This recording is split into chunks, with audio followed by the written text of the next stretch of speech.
In the last part of Lesson 12, we put everything together we've worked on so far in this lesson, and we will be graphing rational functions. This is from Section 3.1 in the College Algebra textbook. Let's start by identifying the intercepts and asymptotes, then graphing f of x equals 1 over x plus 2. For x-intercepts, we see that y needs to be equal to 0, so 0 would equal 1 over x plus 2. Well, there's no way that our numerator of 1 is ever going to be equal to 0, so we have to say here there are no x-intercepts. For y-intercepts, we would set x equal to 0. We would have y equals 1 over 0 plus 2, or 1/2. Remember to write your y-intercepts or x-intercepts as ordered pairs. This y-intercept is the point on our graph 0, 1/2. Then for vertical asymptotes, because f of x is in simplified form, we can simply set the one factor of x plus 2 in the denominator equal to 0 to give us a vertical asymptote of x equals -2. For horizontal asymptotes, we look at the degree of the numerator as being 0. The degree of the denominator is 1. Since the degree of the numerator is less than the degree of the denominator, we have a horizontal asymptote y equals 0. And we'll go ahead and note that we might need some extra points in a minute, but let's start graphing. So we have a y-intercept 0, 1/2. We have a vertical asymptote x equals -2.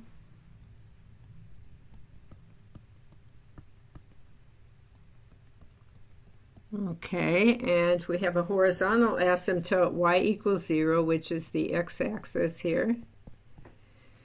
So the one point that we have, note that we don't cross the x-axis anywhere. There's no x-intercepts. So we have the point 0, 1/2 that is above the x-axis. So between our vertical asymptote of x equals -2, well, to the right of x equals -2, our graph has to be totally above the x-axis. It can't cross. So I'm going to use that y-intercept to, from there, approach both of these asymptotes, both the vertical and the horizontal asymptote. I'll clean up this part of it a little bit. It's pretty difficult to be very neat with writing the way I have to do here. And that might be a little bit better.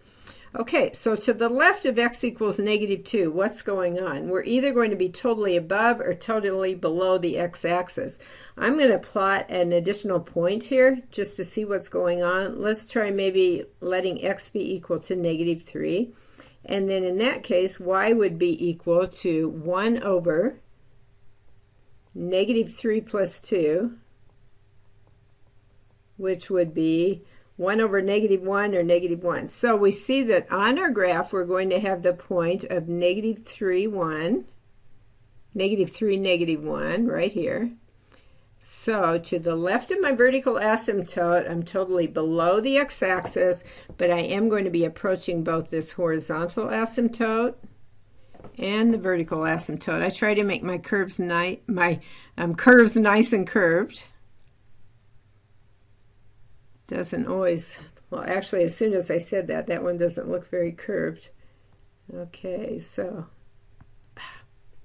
okay, let's try that again.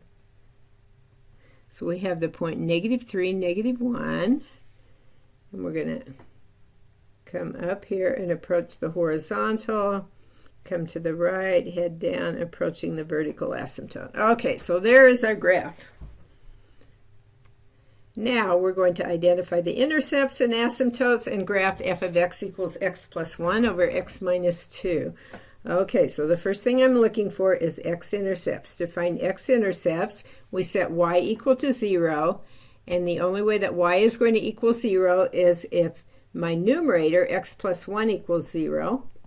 That gives me an x-intercept at the point when x is equal to -1. The x-intercept would be the point -1, 0. For the y-intercept, we're going to set x equal to 0, so we have y equals 0 plus 1 over 0 minus 2, or -1/2. The y-intercept is the point on our graph, 0, negative 1/2. Vertical asymptotes, our function is in simplified form. We simply set the x minus 2 in the denominator equal to 0 to give us a vertical asymptote x equals 2.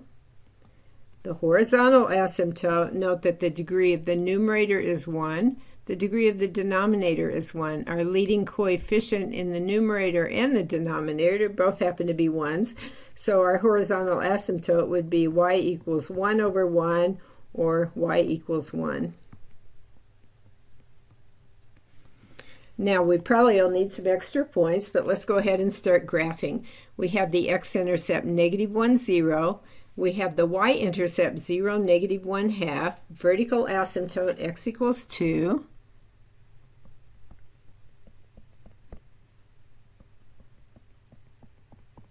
And horizontal asymptote y equals 1. Again, always use dashed lines. And as a note here, we can never cross a vertical asymptote, but it is possible to cross a horizontal asymptote. Horizontal asymptotes are more telling you the behavior as your graph heads way out to the left or way out to the right. So it's telling you that particular line that your graph will be approaching as the graph heads in either of those directions. So let's go ahead and see what else we need. Okay, well, what I generally advise students to do is look for your vertical asymptotes and your x-intercepts. We have an x-intercept at negative 1. We have a vertical asymptote at x equals 2. And between vertical asymptotes and x-intercepts, we need to know whether the graph is above or below the x-axis. We can see the y-intercept is 0, negative 1/2. That tells us between x equals negative 1 and x equals 2, my graph is going to be below the x-axis. And then to the left of x equals negative 1, let's plug in a point. Let's say if x equals negative 2, let's see what y would be equal to. So coming up to my function here, which I think I'm going to clean up a little bit so I can see what I'm doing. So coming back up to my function, if I plug in x equals negative 2, I would have negative 2 plus 1 over negative 2 minus 2, and that would give me 1/4. So when x equals negative 2, y equals 1/4. That tells me that to the left of x equals negative 1, my graph is above the x-axis. I could go ahead and plot the point on here, I guess, right here. Okay, to the right of x equals 2, let's see what's going on. Let's maybe pick x equals 3 there. If x equals 3, and I come up here and I plug in 3 to my function, then y is going to equal 3 plus 1 over 3 minus 2. That would be 4 over 1 or 4. So here y would equal 4. Okay, so y is positive to the right of x equals 2. So let's see if we can finish graphing here. In fact, I can go ahead and plot that point. It would be what, the point 3, 4? About right up here. Okay, so to plot the graph, to the left of x equals negative 1, I'm going to be above the x-axis and approaching that horizontal asymptote.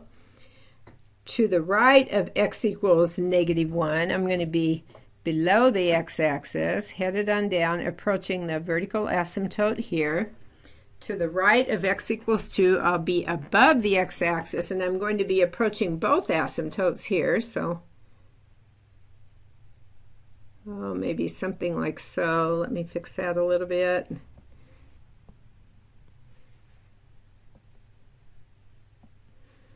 Okay.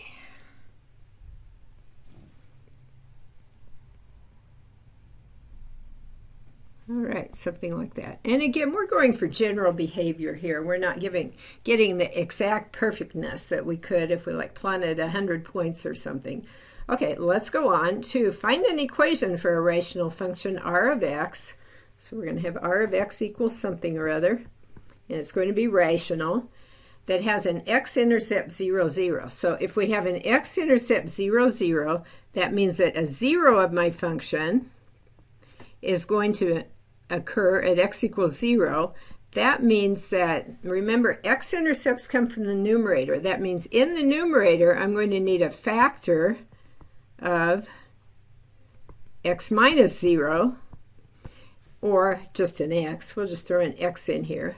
That would be my factor, x minus 0. We have a vertical asymptote, x equals 1. So that tells me in the denominator, I would need a factor of x minus 1, so that when I set that factor equal to 0, I would get x equals 1. A horizontal asymptote, y equals 2. So noting that the degree already of both the numerator and denominator is 1, we have x to the 1 over x to the 1 minus 1. If I want a horizontal asymptote, y equals 2, that's going to be like y equals 2 over 1. We need a leading coefficient in the numerator of 2. We need a leading coefficient in the denominator of 1. And I think I've satisfied all the requirements here, so we can write our function as 2x over x minus 1. Now, try on your own number 4. Identify the intercepts and asymptotes, then graph the rational function r of x equals 2x minus 1 over 3x plus 5.